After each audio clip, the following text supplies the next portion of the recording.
Jacob Blake, shot 7 times in the back in broad daylight in front of his 3 young sons.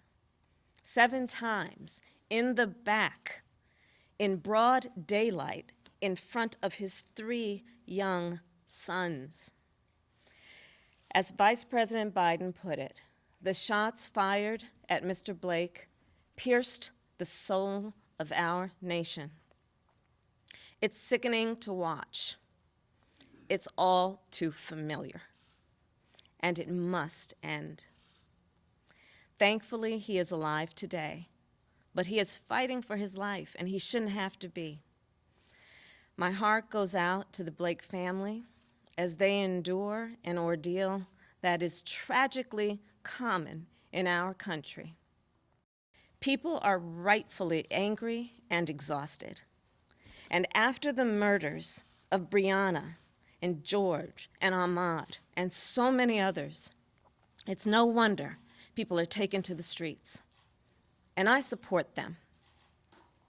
We must always defend peaceful protest and peaceful protesters.